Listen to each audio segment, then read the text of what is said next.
What's up, Commonwealth? Jimmie Martin here for the Bluegrass Soccer Cast for another terrific episode. And we're back after a couple weeks off.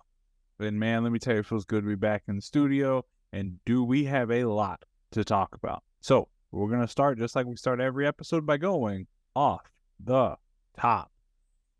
This week for Off the Top, I kind of want to mix things up a little bit. I know we've been talking about promotion and relegation. Now I just kind of want to follow up on some stories that we've missed over the last couple weeks. First off, Lou City signing Danish forward Martin Pauwels. He is a 6'7", 24-year-old Netherlands star. He is coming to Louisville soon, hopefully soon at least. He hasn't quite made his debut yet for Lou City, still waiting on his paperwork and some of his immigration stuff to come through. But Lou City coach Danny Cruz said that Pauwels has been on the team's radar for at least a year, if not more. So he's not just the latest high goal scorer that, the USL champion side is trying to add just for the heck of it. It's been somebody that Coach Cruz has been wanting for a while now, finally able to work out a really good deal, and boom, he will be there soon. And I think when he gets to Louisville, he's going to have a big impact, both big in size and big in on the field additions that he will make. You add him with Ownby and some of the other attacking players that Lou City has right now that's playing really good. And I think it'll be a really great piece that, could help push Lou City out of that middling tier all the way back up to full championship contender. But moving on to our next story. Soccer Holdings LLC, which is the parent company for Lou City and Racing Louisville, have pledged a 10,000 seed donation to the Hanida Nadim, who is the mother of Nadia Nadim, to help refugees, their families, and their kids in the greater Louisville area so that they can attend pro matches, pro camps, pro tournaments, get supplies and stuff like that, just so that refugees who come to Louisville now have a nonprofit that they can go to get additional resources. Because, refugees in Louisville, here in Bowling Green, where I live, have played a critical role in making our community be as diverse as it is, and they love soccer. So this is a great new resource for the folks in Louisville and for the folks who will be coming to Louisville over the next several years. So Nadia herself is an Afghan refugee.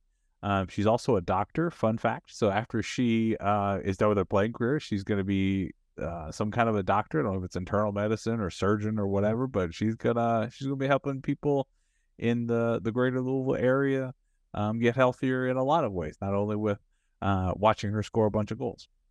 But sticking with Racing Louisville, they also announced recently that keeper Jordan Bloomer has been placed on the 45-day injury list.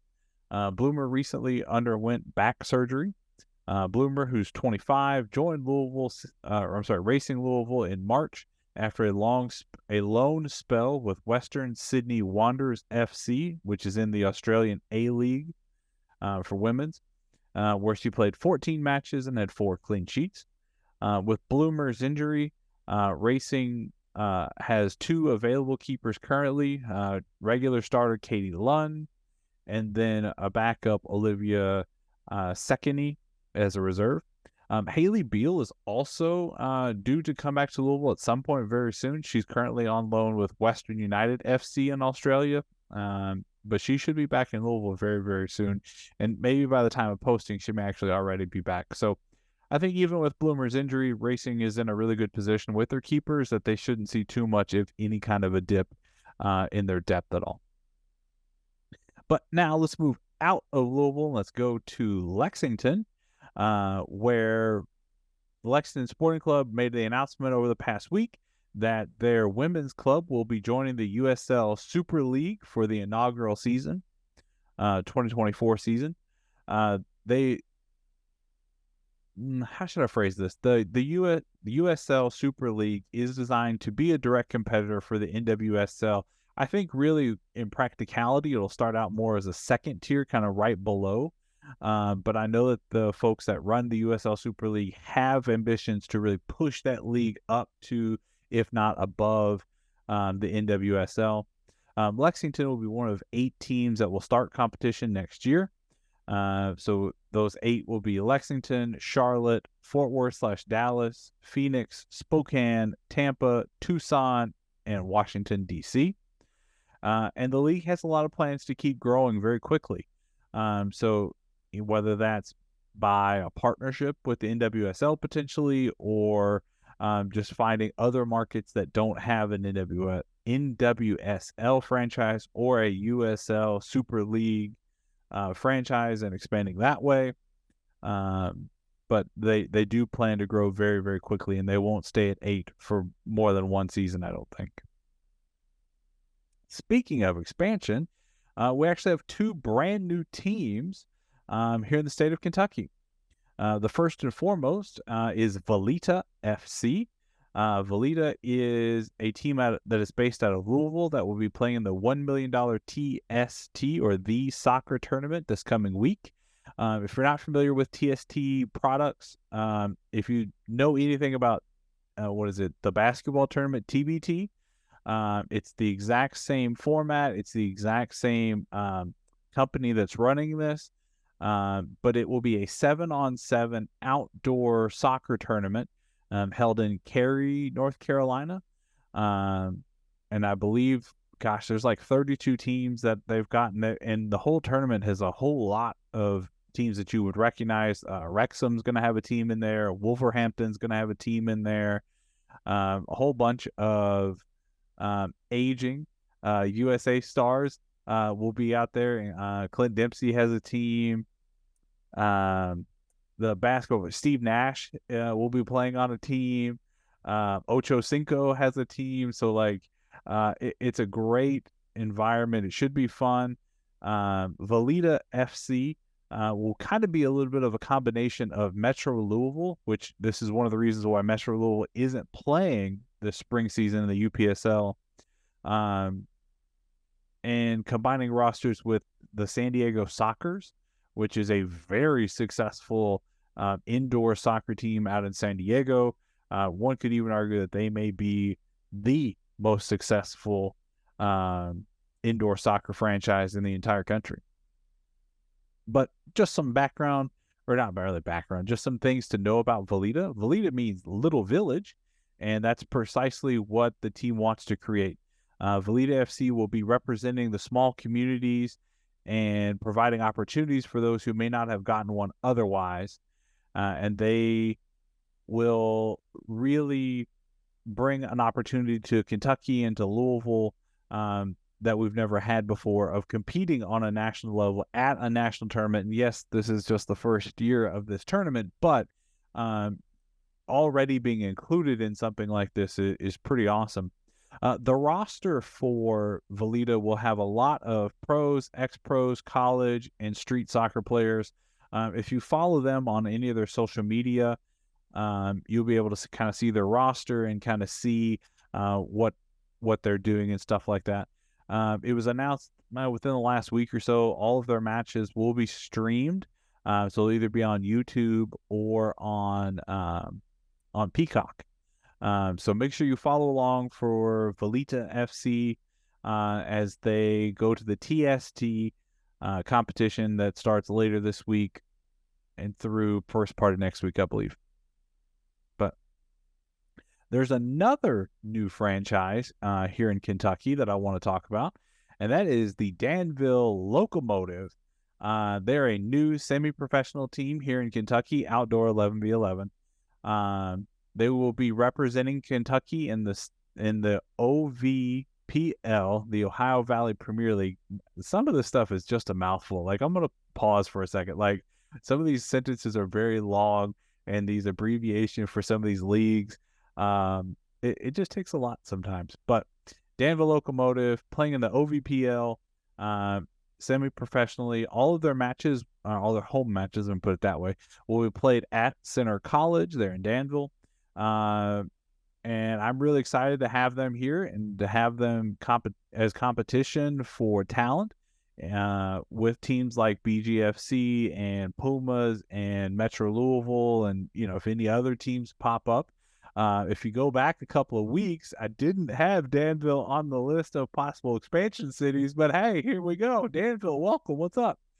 And who knows where this goes. They're going to be in the OVPL this year, but maybe next year they jump to the UPSL, to the Kentucky Tennessee Premier Division, or who knows, maybe they all come together and form a brand new conference that no one's heard of yet and really get to competing in that way. Who knows? We'll have to see what things are brought to Danville and to all of our Commonwealth. But last bit of news I want to talk about is outside of our beautiful state. The MLS will add their 30th franchise, this time in San Diego. San Diego was chosen over other cities such as Sacramento, Las Vegas, Detroit, Tampa, and of course, Louisville. And I think Lou City is getting closer and closer to being included. I don't know if they'll make it, top 32, but they're definitely one of the top 40 markets within this country that should have an MLS team. They've got the facility, they've got the talent, they've got the coach, they've got the management. It's just about time that they get the team that they're ready for. So, but that'll end off the top for this week. I know it was a lot to kind of get through, but appreciate all of the local teams, putting information out there so that we can continue to talk about them. But now let's go to the bottom line. And we have a lot of games to get through, so I'm going to try and power through this relatively quickly. But always comment and let me know, hey, what do you mean by this or that? Or I thought this team won or that team lost, because some of these teams, it's really hard to find out what's going on with it. But we're going to start with a team that it is not hard to keep up with, and that is Lou City. Lou City had several matches, 3 to be exact, over the last couple of weeks that I want to talk about. First one was their match against Miami FC. Not to be confused with Inter Miami or anything like that. Miami FC are actually the only professional soccer team in Dade County. They actually play at FIU Stadium down there in Miami. If I had to pick a favorite MLS franchise currently, it would be Inter Miami, so I'm not trying to, tick them off too much. But Miami FC is the city's team. Just saying. So, but I know Inter Miami's coming down there at some point, with Freedom Park and stuff like that in the next couple of years when that gets built. But anyways, this match was actually the USL champion debut on ESPN2 this season. And it was a big crowd, 11,300 people, 325 dogs, made it a really great atmosphere. And Lou City fed off that all the way to a 3-1 victory. With that victory in hand, it kept them at second place, but they won't stay there for long. Following up after beating Miami FC last week, Lou City actually dropped a heartbreaking loss to FC Tulsa, 2-1, in front of a weeknight record 11,434 fans. Lou City saw their 5-game USL championship streak end, winning streak end, and this was just not an opponent that they should have lost to. They had a 1-goal lead into the second half, but they just could not hang on, and it was not a good performance. They just missed too many opportunities. Kind of looking at the stats, they had possession and stuff like that, but they just couldn't finish. And as a fan of BGFC, I've seen exactly what happens when you can't finish. So tough one to lose to FC Tulsa like that. Dropped them down to, I think, 4th in the Eastern Conference. But Lou City did bounce back over the weekend with a 1-0 win over Indy 11. They had to, again, hold on, but this time, unlike their midweek game, they actually did to get that win. Coach Danny Cruz was a bit condescending when he was talking about the pitch at Indy 11. He said it was like playing on sand. So I know both teams had to obviously play in the same thing, so it's not an excuse for why they only got one goal. But it was not a good environment, and we're lucky that we didn't get anybody hurt in that matchup. But with that win, Lou City moved back up to third in the East, and that's currently where they sit. Lou City will remain away for their next game as they travel to Hartford, Connecticut to play Hartford Athletic. Hartford's not playing great, but I mean, if you look back to last week when they played FC Tulsa, who is also not playing good, it didn't matter. But this time, I think it will. Lou City at Hartford. I'm going to take Lou City 2-0 over Hartford, just to get back on the winning side of things.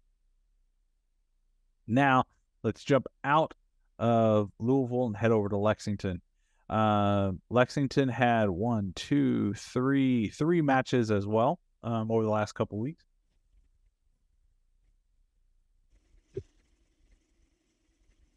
Including a 1-0 victory over Charlotte. That was the second win in team's franchise history. Night for Lexington. Their keeper really showed why he's a world-class keeper with the Jamaican national team, as he had a really great save. There was a red card shown in that match to Lexington Fox, but after an independent board reviewed the card, they actually overturned the call, and he did not miss any matches, and he was able to return in their next match, which unfortunately was a 2-1 loss to the Richmond Kickers. And hey, look, by all means, Richmond Kickers, one of the most historic franchises in all soccer in this country. They had an opportunity back when the MLS was starting to even be an original MLS team. They've kind of fallen down the ladder the last couple of years, but this is not a franchise that you would hurt losing to at this point for Lexington, if that makes any sense, right? Like we should probably be losing to them. It wasn't really close. Richmond had a lot of opportunities in this match. They had massive amounts of possession, and they really pushed Lexington to the brink. Lexington got their goal in garbage time, and it just wasn't. I mean, honestly, it felt more like it should have been 3-0 or 4-0 as opposed to 2-1, but it is what it is. After the loss, Lexington came back home for their first rivalry matchup with One Knox at home. This one was a 1-1 draw, but it didn't feel like it should have been a draw for Lexington. Despite controlling much of the match and having the majority of the scoring opportunities, they only had one goal, and that was relatively early on in the first half. And One Knox was able to get an equalizer in the 67th minute and to hold on for the draw. With the draw, which was the second leg of the Barrel Brawl rivalry between Lexington and One Knox, Lexington currently trails One Knox 3-2 on aggregate through their first two matches. Next up for Lexington will be another home match, this time against the Northern Colorado Hailstorm, which is one of the best teams in the USL League One right now. I hate doing this to Lexington fans, but I'm going to have to go against them on this one. I think Northern Colorado is just coming in with too much steam and too much energy, and I think Northern Colorado is going to take it with a count of at least 2-0, maybe even 3-0. But I'm going to go with 2-0 just because I like Lexington. Staying in Lexington, but talking about their other team, they actually had their USLW League, which is the second tier of women's soccer in the USL pyramid. They were able to start competition the last couple of weeks, and they've had several matches. I think 4 total, at least 4. Started off their first match in franchise history, was also their first win in franchise history, as the USLW Lexington Sporting Club side was able to win 2-1 over King's Hammer in front of over 1,000 fans at the game. They really controlled the ball, had the better of most of the chances, and really took advantage of a lot of King's Hammer mistakes. However, that excitement was very short-lived, as the next two matches did not go at all in Lexington's favor. That included a 3-0 loss to Racing Louisville. Now, just for clarification, that is not the NWSL Racing Louisville side. That is a USLW equivalent roster that just has the same name, right? Think of it as like the NWSL second team or something like that. But Racing Louisville just dominated play and really did a great job that night of not letting Lexington have any room to breathe. And they just showed why they're really a force for a possible championship run this year in the USLW League. But that's not where the rough week ended for Lexington, as they had another 3-0 loss, this time to Indy 11. And it was just a poor showing for Lexington. I don't really have much of notes on the match. It just didn't look good for Lexington at all. There were disjointed turnovers all over the place, and Indy 11 made them pay.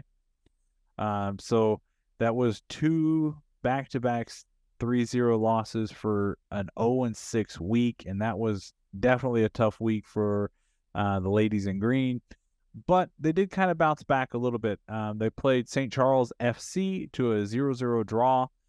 Both teams really struggled in the match, and especially in the offensive end. But the defense for Lexington was better, and I think that momentum that they got may carry them forward into this weekend's matchup. They play on Sunday, June the 4th. This time on the road at St. Charles FC, and I'm going to take Lexington to actually draw with them again, but this time I'm going to take it 1-1. Now moving back over to Louisville, continue to talk about women's soccer here. Want to talk about Racing Louisville and specifically the NWSL side.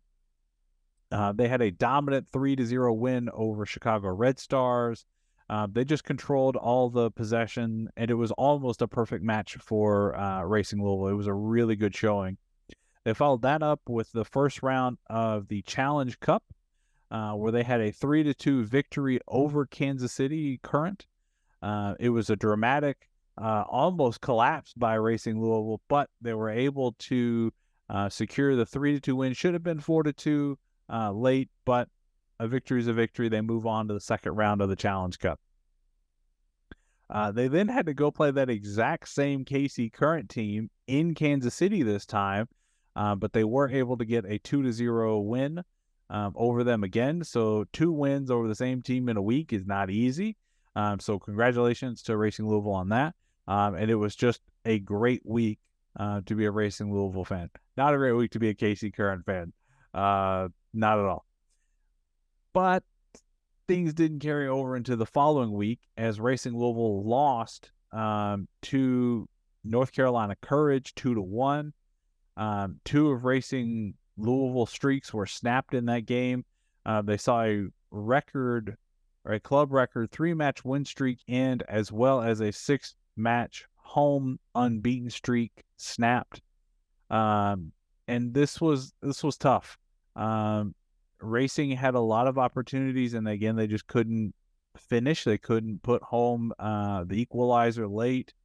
And it was just a tough one. You would really have liked to have seen Racing tie that one up and get a 2-2 draw, but they just couldn't do it. Racing Louisville will now head to Chicago on Wednesday of this week. So as you're watching this game may have already been over, but I will actually take Racing Louisville to win that matchup against Chicago Red Stars 2-0. Then Racing Louisville stays on the road as they go to Washington, D.C. And Washington Spirit are playing really, really good right now. They're probably the best NWSL side, maybe outside of the OL Reign, in the league this year. I'm actually going to go Washington 1, Racing Louisville 0, just because I don't think Racing's got the horses put up to compete with them. That was a terrible joke. I'm sorry that everybody had to listen to that. Moving over to the Racing Louisville USLW side, it's really hard to find some of the information about the USLW sides, but I'm trying to do the best that I can to piece some stuff together. We had talked about their big win over Lexington, but that was probably the easiest game to see a result from. Everything else I only have scores from, and I don't really know what happened in the match. So they had that 3-0 win over Lexington. They had a 4-0 win over St. Charles FC, which is who Lexington is playing this. They played last weekend and are now playing this weekend again. So 2 games, 7-0 aggregate. That's pretty good. And they will look to go on the road this weekend as they play Kings Hammer FC. Give me Racing Louisville 2-0 in that one. And then they also will play Indy 11. Give me Racing Louisville 2-1 over that one, just because I think Indy 11 might sneak one in, and they can't go the whole season without letting up a goal. But overall, Racing Louisville USL W League team is really, really good and is not to be messed with in that league. But let's jump out of professional soccer and jump down to the semi-professional ranks, starting with Pumas Premier out of Mayfield/Paducah. They started out with a tough one, 4-3 loss to the St. Louis Fusion on the road. That was a high-scoring affair. Both teams didn't want to play goalie, didn't really want to play defense either, and it wound up hurting them, and they wound up dropping that one, like I said, 4-3. They were supposed to play either the next day or the day after against St. Louis City Academy, but that match was postponed due to weather. They did play a match against BGFC the week later, but I'll talk about that here in a second in the BGFC section. Pumas did play that same St. Louis Fusion side again. This time they won 2-1. I think it was a really close game. I know it was a close game, but it was exciting that Pumas actually got the victory there, and it was huge for them because St. Louis Fusion was actually on a bit of a roll because of their win over Pumas. It gave Pumas a chance to get back over St. Louis Fusion in the table. Currently, Pumas Premier sits in 5th place, which is the last team to make the playoffs in the UPSL Kentucky-Tennessee Conference.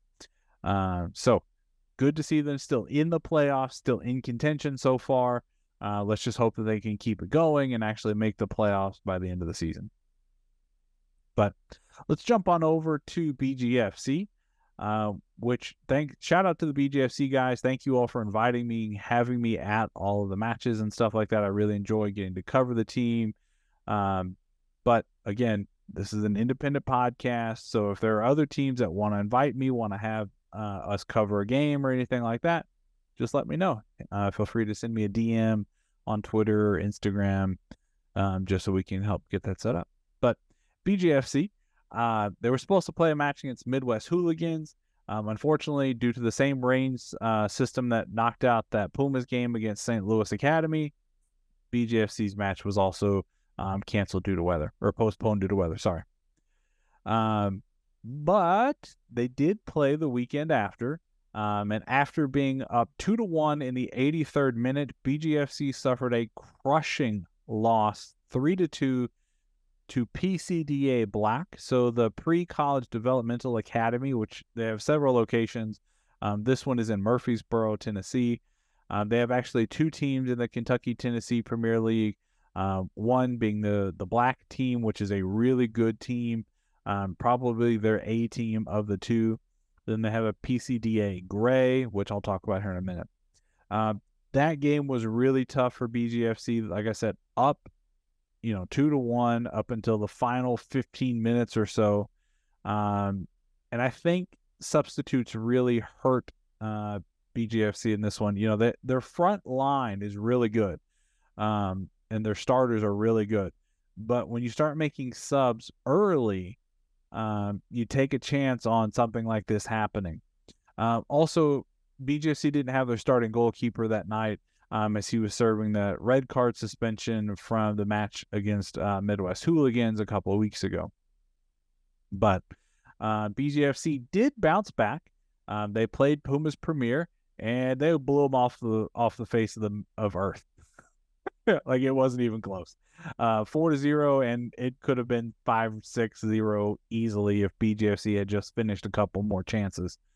So a little bit of a downer for Pumas, but a great showing by BGFC. They had Oliver back, their starting keeper for that one, but they were so bold, as much to take out Oliver in the, 88th, 89th minute or something like that, and for stoppage time, for a former intern turned backup keeper, as he was able to make actually a key save to keep the clean sheet alive for both players to enjoy. But they followed up that 4-0 blowout of Pumas with another 4-0 blowout. And let me tell you right now, folks, BGFC is hot. They are really, really in charge of their destiny right now. They're taking advantage of whoever is thrown in front of them. They blew out, this time, PCDA Black 4-0. After having that crushing loss the week before, you could tell that BGFC was not there to F around this time, and they got revenge in a big way. This was probably the best performance of BGFC's of the season. PCDA Black is a good team, and BGFC just had none of it. They were led in that game by Will Bryant, who actually had a hat trick. So shout out to Will for making such a strong performance in that game. But with that, that win, I should say, it elevated BGFC up to third place in the Kentucky-Tennessee Premier Conference, as they only now sit 1 point back of the St. Louis City Academy, who they will actually play here in Bowling Green on June 10th. And that will be a key matchup to determine who gets to host that 2-3 game in the Kentucky-Tennessee Conference playoffs, kind of assuming that everything else holds, right? Assuming that Beeman doesn't drop one, and now that match maybe turns into a battle for potentially first place. But it'll be critical. It should be a good night, June 10th. So all of Bowling Green, Western Kentucky, Central Kentucky, Southern Kentucky, please come on out to that one, because you're going to be in for a treat to seeing a MLS Youth Academy at the Golden Lions for that one. But hopefully BGFC doesn't look towards that match too much, because they do have another match prior to that. They play PCDA Gray, which is their second team. I don't know how much of a B team it is, but it doesn't seem to have quite the punch that their black squad has. They play them on Friday, June 2nd, again down in Murfreesboro. I think BGFC sticks to their role, and they keep the momentum going, and they keep barreling towards that showdown with St. Louis City in a couple weeks. I'm going to take BGFC 3, PCDA Gray 0. But we're going to end the bottom line this week by talking about that new franchise that I mentioned earlier, the Danville Locomotive. They played their first match in franchise history over the weekend against the Evansville Legends, and it started out with a banger, as Danville actually went up 1-0 early, but that didn't last. Final score from that one, Evansville Legends 3, Danville Locomotive 1. Which is a tough one, right? Like, you got all this excitement, you're at home, you're a new franchise, you got a good fan support behind you, and you get the first goal, and then you let in 3 of your own. Not the greatest start. But Danville will have another chance this weekend, again at home, as they will host Hoosier FC, which I'm assuming is a team out of Indiana, but who knows? Maybe I'm wrong. Maybe they're out of Bloomington. That would be something, wouldn't it? They host them this weekend. However, I don't know anything about any of these teams, so this is a complete shot in the dark. I'm going to take Hoosiers FC 2-1 over Danville, but it could easily be, 4-0 Danville. I don't know. I'm just trying to make predictions for your entertainment, of course. But with that, that'll close up the bottom line for today, and we're going to pass it over to our interview segment of today's episode. And we have a great interview for you. This is probably some of the best work I've ever done. It's an interview with Lexington Sporting Club head coach Sam Stockley. And there's no irony in the fact that I'm interviewing a guy whose team is green while I'm wearing a purple shirt. Definitely not ironic in any way, shape, form. I made sure to wear green today for the recording just so I could, kind of spread the green love. But with all that, I'll pass it back to myself, and we will see you here in a little bit. So it's your lucky day, and you've won 3 prizes, but you can only accept 1. So your 3 prizes are: you can attend a meaningful match at Ansfield, the Kentucky Derby, or a free round of golf anywhere with your best friends. Which one are you choosing and why? Well, that's a great question. I am a Liverpool supporter through and through. My son is a Liverpool supporter. My family, my wife and kids currently still live in Liverpool. My accent's not from Liverpool. And I've just recently come back. Last time I went home a couple of months, about 6 weeks ago, I took my son on the Anfield Stadium tour. So we got to see the changing rooms, walk out, everything. So the fact that I've done that, I would play a round of golf at Augusta. Yes. You took a left turn. I know, I took a left turn, but yeah, I love my golf. I love my football, but the fact that I see the stadium and I've been, obviously huge supporter and everything like that. Yeah, I would take a round of golf for Augusta. Oh, that would be nice, wouldn't it? Right? Especially this time of year. Oh, it'd be perfect. It'll be perfect. But this is your busy season. It's during the in-season time. Yeah, done. I watched Sunday. I watched the Masters Sunday. I didn't really get much of, obviously, Saturday morning a little bit. Nothing really on the Thursday, Friday, couple of evenings. But yeah, I can't believe that we're nearly in May. It's crazy. It's crazy. Especially now being back involved. Obviously, I've been in football, but being back involved in it full time and back on the grass properly, and the days and weeks are flying past, but we do cherish it. We respect it. We love it, and we take every day. You know what I mean? We're very lucky. Absolutely. So we'll use that to kind of like dive in to kind of get to know a little bit more about you, right? How did you get your passion for the sport, and then what inspired you to be a professional? Because you did play professionally. Yeah. No. I can remember playing football back when I was 7, 8 years old, where I lived in Exeter and Devon, which we would go up the park and there would be all the lads from all over the streets and neighborhoods and that, and we would play. And I don't know, I just absolutely loved it. And I've been, football's been my life. I'm gonna tell my family, my kids, but football has been my life. When I left school at 16, I went and did my YTS at Southampton. I knew at 12 that I wanted to be a professional footballer. That's what I wanted to do. That's what I love. Again, you as a kid, you don't really know how good you are or what you're doing. You just play. But I always played up. I played for, a couple of years up for my district team, my school team, my club team, and everything like that. But you never quite know whether you're going to be able to make it or not. Right. As I said, I signed a contract with Southampton when I was 14, which is schoolboy forms, and then YTS, which is a youth training scheme back then, which was 2 years. So then that's when I left school at 16 and moved to Southampton and lived with a host family, and digs, and went to training every day and cleaned the pros' boots and swept the stands and cleaned the changing rooms and got the kit ready and all that sort of stuff, which was a brilliant education, fantastic, living and breathing it.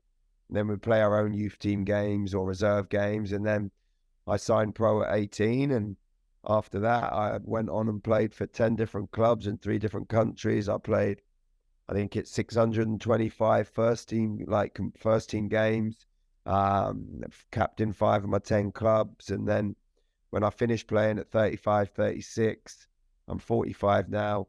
I went organically. Young 45 at that. A young 45. I appreciate that.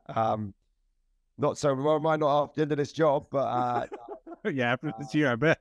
You know how it is, but no, I love it. And then I'll continue my education, coaching wise. I just don't know. I just love the team. I love being part of the team. I love, working as hard as I possibly can for my team. Helping and supporting it. It was all there, and maybe that was because I came from a single parent home. My dad wasn't around, so. My mum, my 2 brothers. So for me, football was an escape. I know you hear about that, kids from Europe all the time, but it really, really was. It was it was an escape. I struggled at school. I had ADHD. I had dyslexia. I did well. Same. Absolutely.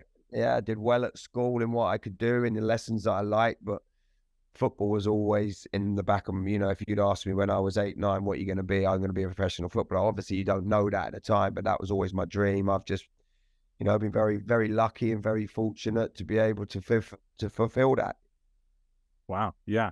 And shout out to that, especially for having ADHD, dyslexia. Same here. It's such a challenge to get through school, but hey, look, we made it this far, right? It's a challenge, but I think it's also a gift in a lot of respects. Now I understand it. Yeah. I got my degree at 33 in sports journalism and broadcasting and professional sports writing. I've always loved the doing the TV and doing the color and being around it and everything like that. And I got some great experiences working for Sky Sports as an intern during those times and stuff like that. But yeah, at the time it's a struggle, but now it's a gift. Right, and you did some work with the Carolina Railhawks, is that right? Yeah. So I played for them, and then I was the first team assistant manager when I finished playing, first team assistant coach. But then I got into the TV and got into the booth, and I worked for them, I think, for 2 or maybe 3 seasons, home and away. Did the home games live, did the away games in the studio, and then I left there and went on some different coaching journeys. And then when I moved back to Tampa 4 years ago, before moving here, I then used to drive from Tampa down to Fort Lauderdale every Saturday, and I would do the Vista productions down there. So I watched. I was doing the USL Championship at the time, but it was just 5 years ago. The League One season had just started, and that was a separate little studio, because in the Championship you would have a color commentator and an analyst. Where in League One they just have one doing both. So I wasn't needed in League One because I'm not a commentator. I haven't got those skills, because that's a whole nother skill and art, which is fantastic. But all of the color and the breakdown of plays and what was happening, I absolutely adored. And yeah, so I used to drive down 4 hours there, do 2 games, because you could do a 7 o'clock game and then a 10 o'clock because of the West Coast. Yeah. And then drive back into about 4 in the morning. And I loved it. I did it for 2 years. Wow. So you literally were driving down, driving back in one day. One day doing 2 games, yeah. So studying for 2 games, following 2 games, like getting all my notes, getting it all organized. But in some respects, it kind of helped me with this role, because I kept all my notes. I knew, I know how all, it's obviously changed a little bit now, but I knew the leagues inside out, back to front, Right. Knew all the players, knew what managers and the styles and systems that they played, and what was the difference between the West Conference and the East Conference. Probably the East Conference was a little bit more, at the time, a little bit more athletic, a little bit more frantic, quality players, a little bit more in a deep block, but then would break, where at the time the West Coast was very much counter-attack. You like real good football, and then break quick on a counter-attack. So you had all the different, El Paso, Phoenix, all of those guys. And then on this side, you'd have, Richmond Kickers at the time were in it, like NCFC are now in League One, Indy 11 and all of those teams. So it was quality. So that is a great question to think about, right? So what did you notice most from what you were watching as a commentator that you now use as the head coach at Lexington? I think what I noticed the most, and I say this with the utmost respect, is a lot of teams would have a game plan and they'd have a system, and that was it. And if it wasn't quite working, or they needed something else, then they might make a sub, or they might change a personnel, but they might not always change the system from maybe from a 4-4-2. I'm just picking systems into maybe a 3-4-3, and go narrow and get three forwards on the front line rather than 2, or the back line rather than 2. Just little things like that, and tendencies of players. We did a whole research coming into this season. We looked at 1,000 goals in the Championship and 1,000 goals in League One, because we wanted to know what the percentages were from crosses, second balls, wide areas, and 33% of the teams in League One score then drop off into a bit of a low block. so they'll score and then they'll drop, or they'll concede and then they'll drop. They won't come out and get after it, which is interesting stat. 67% of goals are scored off the first contact from set pieces in League One. 67% first contact. So that tells me a lot of teams struggle with crosses, a lot of teams struggle with set plays. And to be fair, as a young team, that's been a bit of a thorn in our side in the early part of this season. Dead balls, set pieces, penalties have been really a bit of a thorn in our side. Now we've got a lot better over the last couple of weeks, apart from this last Saturday when we had a lad sent off again. But we'll come back to that. Yeah, it's just interesting how you see the trends. Yeah. So would you say that you're more of like an analytics kind of a coach, or are you more of like game flow, like a player's coach? Kind of how would you describe your strategy or your style? I mean, definitely a player's coach, I would like to think. I'm very much about relationships. Relationships is my passion. Creating relationships, building relationships, supporting the players, being on the grass with them, giving them ideas. But I'm very methodical and detailed in my plan and my structure of how I like to do things. So we will play Saturday, Sunday's off, Monday's a recovery day, but away from the staff. They do that with the performance or at the gym. They don't do that with the technical staff. Tuesday we come in, 9 o'clock, we review the game from the weekend, 8, 9, 10 clips, positives and improvements, because we got to do that. And I'd make a statement every time, look, I'm not digging anybody out here. This is a positional understanding for all of you right backs, all of you left backs. There's somebody either doing something well or somebody making the mistake, but it's a learning curve for us all to learn on. It's a situation that we're learning from. So then I always bookend the weekend's game on a Tuesday, because I like to take a bit of time. I like to take the emotion out of it, because a lot of the time you watch the game again and you think, oh, we done really well there. And when you're in it, because of the result or how it's gone, or the last 5 minutes of the game where maybe you lost a bit of control.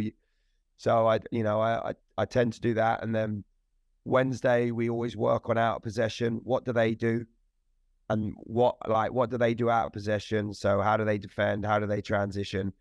And then Thursday, we do in possession. What do they do? How do they transition to in possession? I don't do any analytics on a Friday, and I don't really do much on a Saturday, because I think, I want them to focus more on the culture, more on the expectations of, a prime example, we're going to go to Chattanooga at the weekend. Very, very good team going forward. They got a lot of older pros. Yep. They'll come at you fast. They'll try and rattle you. They'll try and get under your skin. They'll try and do all of that. But if you can live through that first 10, 20 minutes, then the game will die down. And then it's really about how you move the ball and how you move them into areas where they don't want to be. So, we'll talk about a lot of that on a match day, and preparation and our culture and who we are and what we've got to do, because they've got the game plan. We've worked on it Tuesday. We've worked on it Wednesday. We've worked on it Thursday. And then it's just about going executing it. And everything we do is about us. We've got a game model. We've got principles of play. We've got 4 moments in possession, 4 moments out of possession. Our transitions are built into everything that we do. So everything I'm telling them, whether we're screening 2 holding midfielders, or whether we're doing a pivot press on their 6 to their centre back, or whether they got a front, like for instance, Chattanooga would not, what we've seen, will play a 4-2-3-1, and their 3 are quite narrow. But they'll press you space on the outside. But right? if you can move them and you can break that line, then there's spaces behind them. Now, it's easier said than done, but that's the sort of things that, we will look at, and always based off, one of our principles is to switch play to create numbers up in wide areas. One of our principles is to secure the first pass, because it starts every attack we do. Right. Another one is, in the final third, we want width, depth, runner in behind. We want width, depth, one in the space, and then 1 in behind. That's the 4 principles. Then we create chances and score goals. So a lot of it's principle based, because I want the players to have a lot of freedom and interchange, but it's also in a really rigid structure in how we play. And I think one of the best examples of that style actually came in a loss, and that was against Louisville. It was very much like how you played. You all had a very aggressive style of when you got it over half field, it was going to be a chance. Yeah. So I think that would be a really good tape, if you're trying to break down and implement a similar coaching style to you.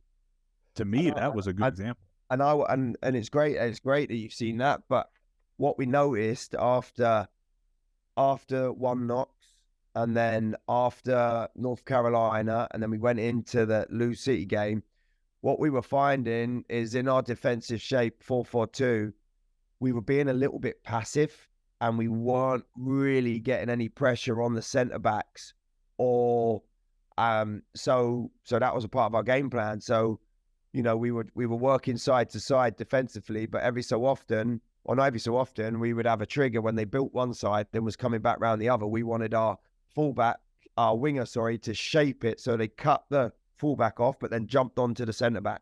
But if it went back to the keeper, we weren't going to jump them at the keeper because we wanted him to go long. Right. So what we've now adopted that a little bit more now. We're very much more aggressive in our press because we're getting our wingers to be a little bit more timing of when to jump the centre back, when to jump the fullback, when to jump onto the go centre back and then the goalkeeper, or when to sit and not, So, and I feel like we got that well against Tormentor, and I feel like we did that very definitely well against Greenville. Even though we lost the game, it was probably the best we played. Yeah, it was the best we played, and the sending off killed us. But even when it went off down to 10 men, we were still, didn't really affect us. We didn't have the centre forward, but we had a 10, and our wide players were very good, and the structure that we played. So we just lacked that quality in the final third. And I have my own qualms with Greenville, just because it seemed like, they were trying to waste time a couple times. I don't think that red card should have been a red card. I know you can't say that, but I can. I thought it was maybe a yellow. Yeah, I'll see that, but I didn't think it was that.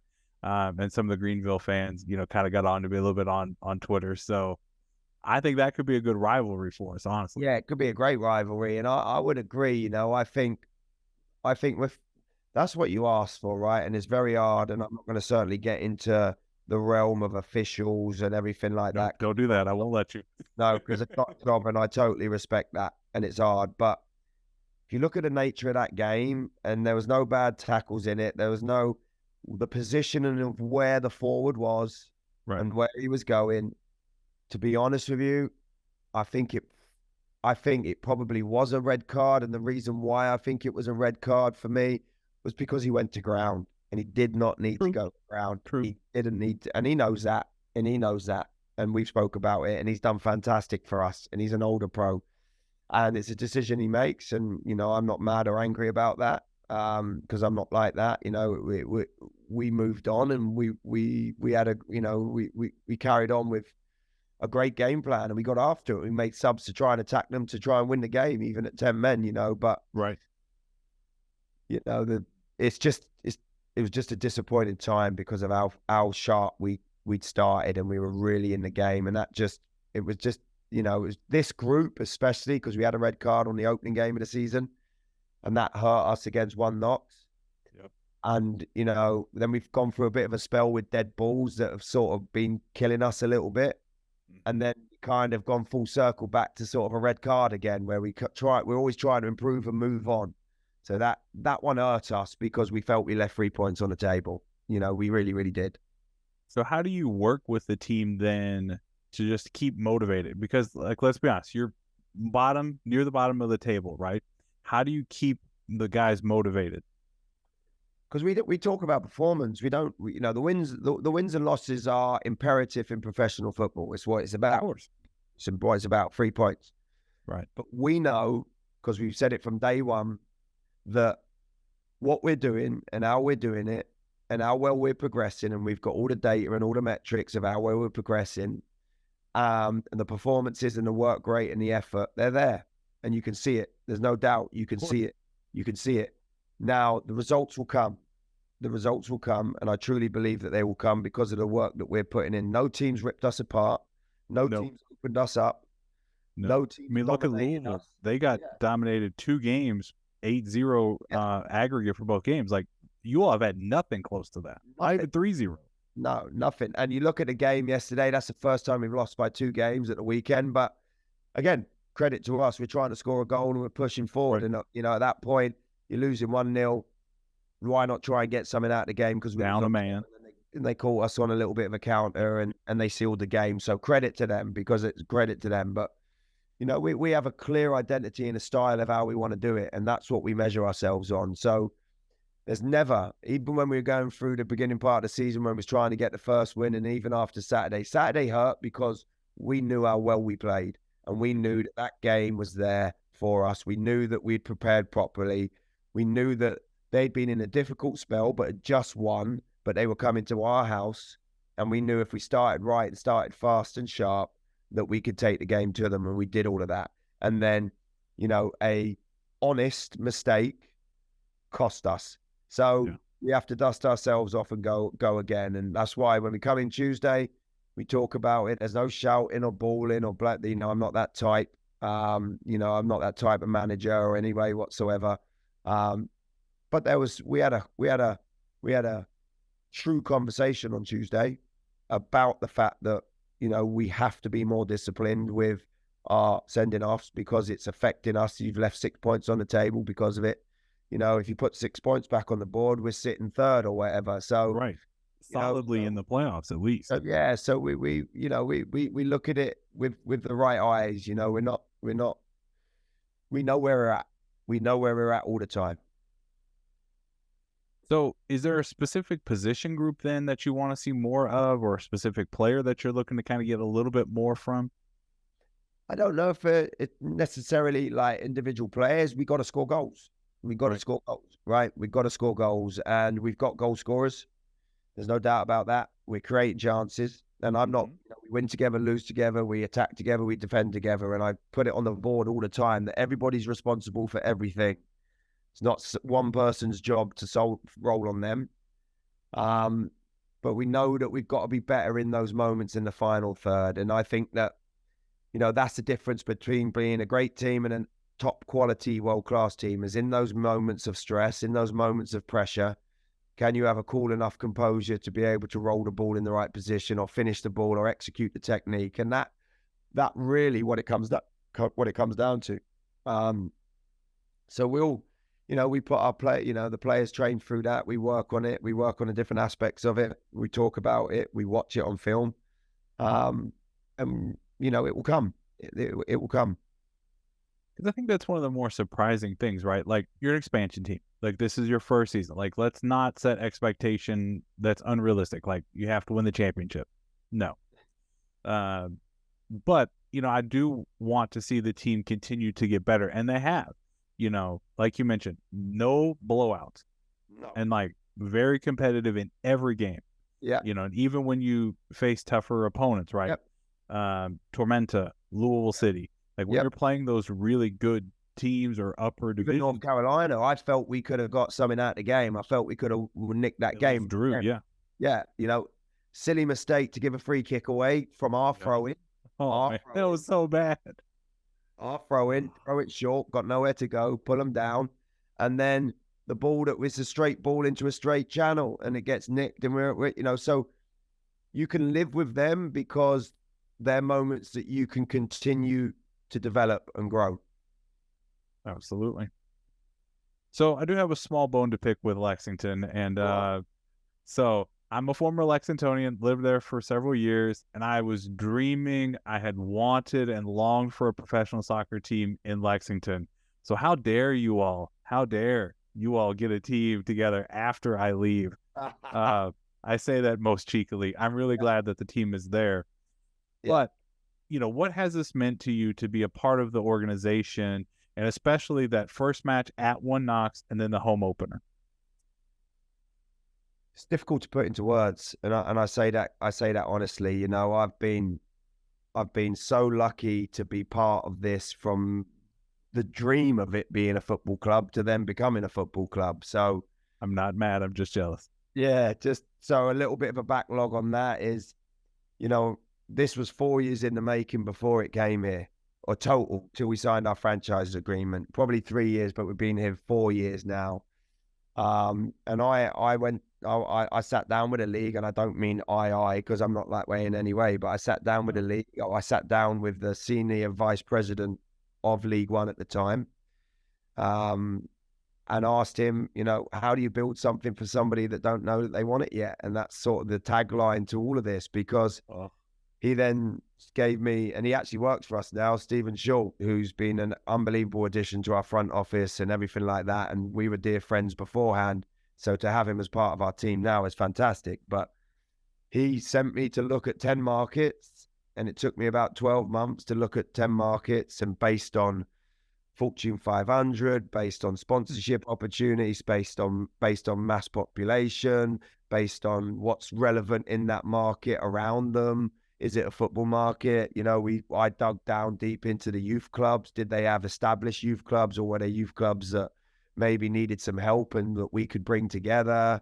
So we looked into all of those different things. And after about 12 months going back and forth, we then narrowed it down to, I narrowed it down to 2 markets, and that was Lexington, Kentucky, and Huntsville, Alabama. They're getting the Nashville Academy team, right? Yeah, Huntsville? I believe they are. Yeah, there was originally in the pot for the USL, but I believe they've now moved in a different direction. But so, and they kind of asked me what would you go for, and I was like, I'd go for Lexington, Kentucky for all of the reasons that I said. And that's when the league turned around and said, well, we've been looking at this market for a year, 2 years prior to this. We've done our due diligence. Whenever we go in there, there's always unbelievable media. There's always great following. Obviously, you got Lucy up the road who's been successful. You got FC Cincinnati that have been in the league and been successful. So we kind of make the golden triangle. So that was fantastic. So then the league connected me with Vince Gabbert, who's our president, because he lives in Lexington and was basically the chief influence, not chief, but one of the main influencers in Lexington, because he was the COO at Keyland. He was at the Red Mile. He was worked for the city council. He's very heavily involved, and he had he had the connection. So the league had connected with Vince, and the league had connected with me. I didn't know that they'd connected with Vince, and then after 12 months they brought us together, and right, you two need to speak, because you get them, not saying like that, you understand the football and the market and the development, and how most franchises at the time were built off 3 pools, 3 pots: season tickets, merchandise, and sponsorship are your 3 main revenue drivers. The big one for me, which is really where I come from my side of the pond, is player development. You look at why I sell a player now for 1.5 million. That funds your academy for the next 3-4 years and whatever goes into it. Right. And that's the biggest piece that I feel is now transition. Everyone asks me, what's the difference between the UK or Europe and America? And really, it was the fact that the player development and the transfer system and being able to develop your players and sell them and make money. That's now happening big time. That's now happening big time in the North America, which is why it's so appealing and exciting for new franchises, because you're coming in off the back. If you do it properly and you get the right development model, you can start selling. League One, like I said, if let's just say Widener goes for 1.5 million in the summer, right? There'll be 2 million in 6 months' time. It'll be 2.5 million in 3 years' time. So that's going to drag up League One as well. League One will be 50 grand at the minute, 100 grand. But you get a quality player that you want to sell in a year or 2 years' time, you might be looking at 250 with sell-ons, 350. It's all going to change. It's never going to get less. It's only going to get better and better and better, because the quality of players, the quality of development, the quality of, or the amount of, I can see it from my own club, the financial input from our ownership to make this a proper football club is astronomical. It's amazing. It's why we'll be successful, because they truly believe in the foundation, which is your youth club, but also what that brings for your community and all the different things, but also player development for the male and female. So anyway, so then they introduced myself and Vince and then me, Vince, and the league. COVID hit. We were then on Zooms twice a week. Yeah, every Thursday at 9 a.m. here was 2 p.m. in England. Guaranteed. We all met, spoke, talked. That went on for about a year, and then we were signed off by the league, myself and Vince, to be the group that brings USL League, or they recommend us to be the group to bring USL League One to Lexington. But when we had to find investors and people that wanted to buy into it, Vince had those contacts, and we just, sometimes things just happen for a reason, and we're so fortunate to have Bill and Donna Shively, Stephen Dorware, and Carter Garnagy, because they have single-handedly funded and built this football club, and it will be something that will be here for years and years and years and years to come, because they truly believe in that part of it. Very heavily involved in the community, do loads of things that people don't know about from the community, heavily invested, have kids in the program, love the sport, truly believe that truly believe people can develop and grow confidence in team environments and everything like that. So they're in it for all the right reasons, which was music to my heart, because I'm only in it that, I'm in it to try and put a football club together and have, create fantastic style of play and produce players, and engage the community, and we have, engage the youth club underneath. And I've been strategic in what I've said, and I've said it to the press, and I stand by it, that we want to win championships with up to 70% homegrown players. Now, that's going to take time. That's going to take 3, 4, 5 years. That's going to take investment. It's going to take patience. It's going to take development. But we all see that big picture. And that's the big picture that we want. But now we got to win, because winning drives happy fans. Happy fans come to the stadium. They get engaged. Season tickets, merch, everything gets better if you got a winning team. So we do need to win. There is pressure, and the players that came in knew that from day one. Yes, we're an inaugural franchise. Yes, it's our first year, but the infrastructure and the financial backing that's been put into it has set us up for success, and we do need to be successful.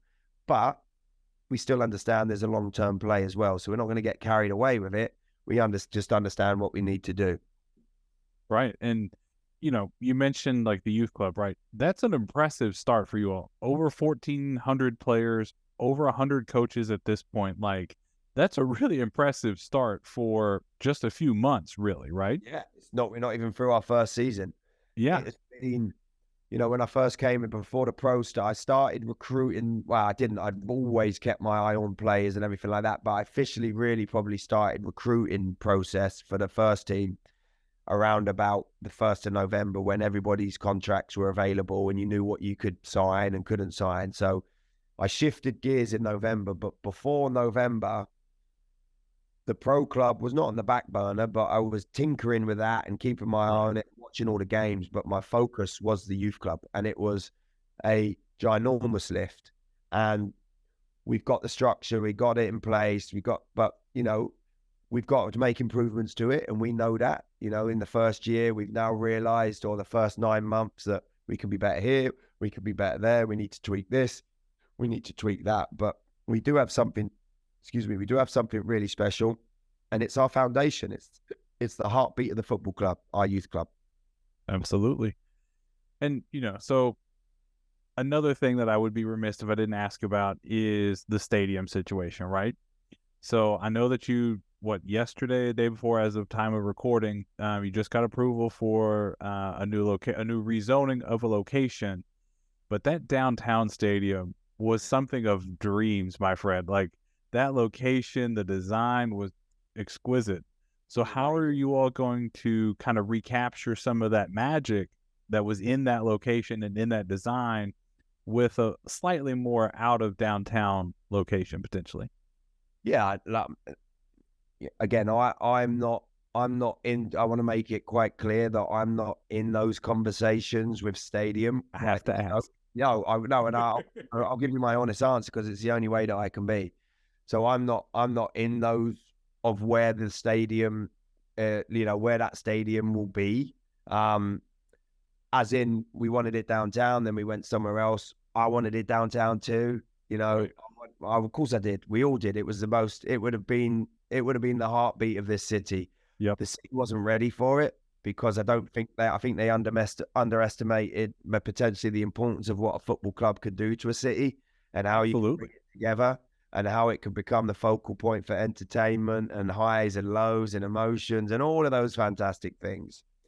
We then pivoted to another area which we had, and then obviously that then we pulled out of that for reasons. Yep. And I think now what we do is now we have a stadium site where we've got 7 with the ability to go to 10 turf. And when I mean turf, I'm talking top of the range, FIFA grade turf. And we've just put one in at Georgetown, and it's unbelievable surface. It's the best turf surface I've ever been on. So we've now got a stadium site where we can have the youth club, the training facility, and the stadium.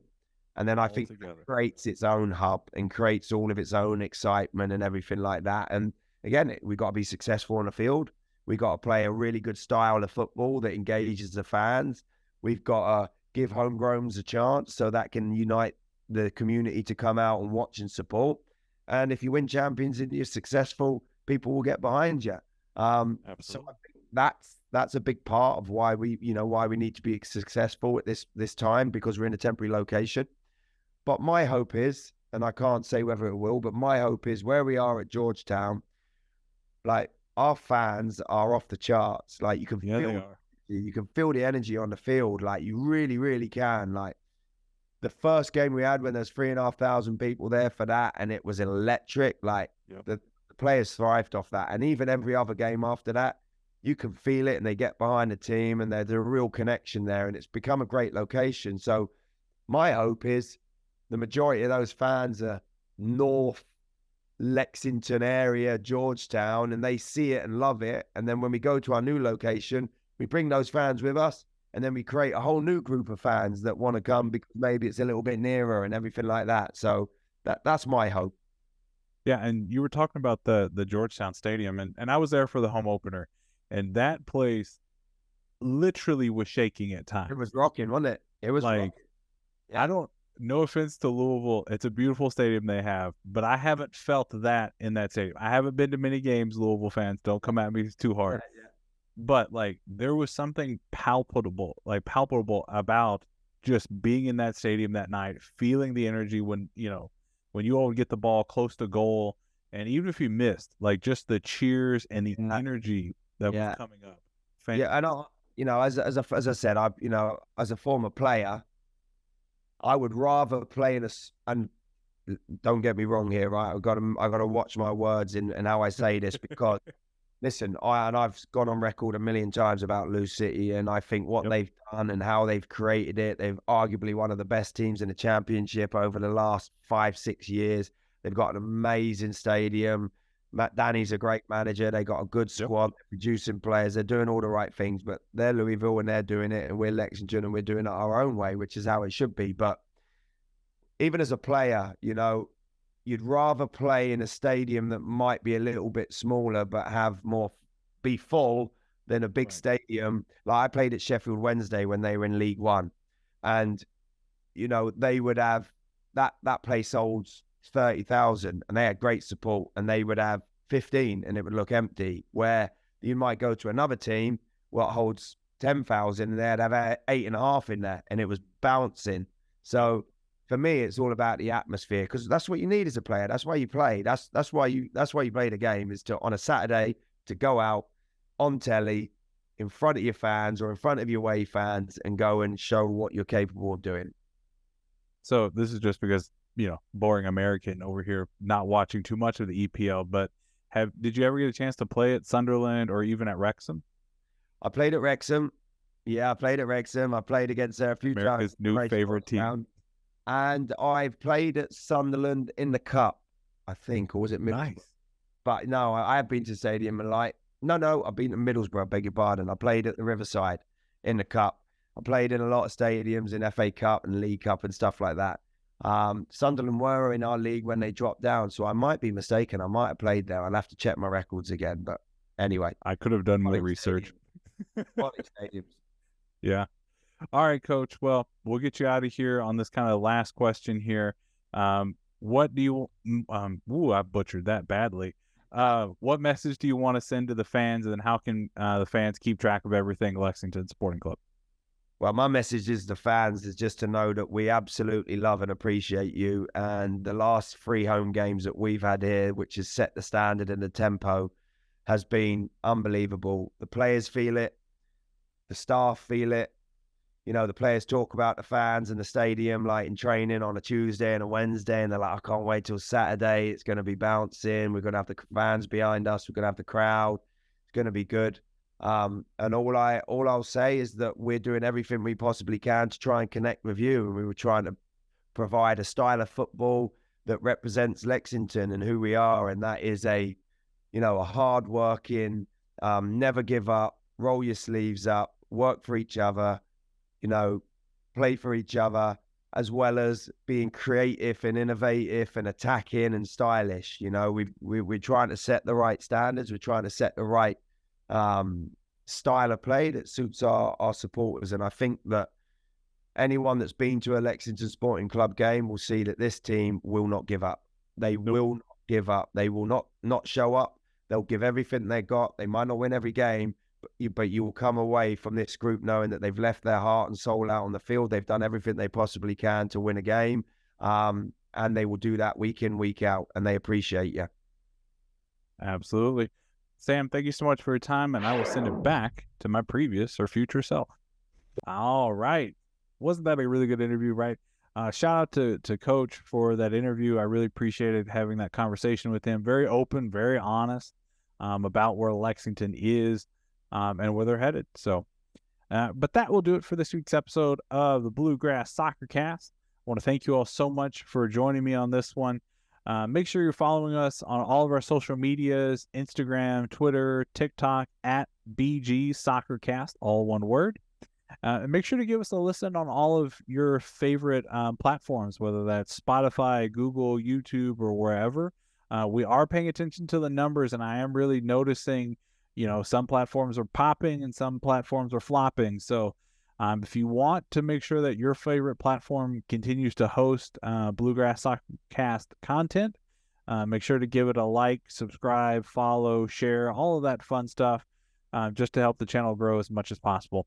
But thank you all so much for everything. And this is Jimmie signing off.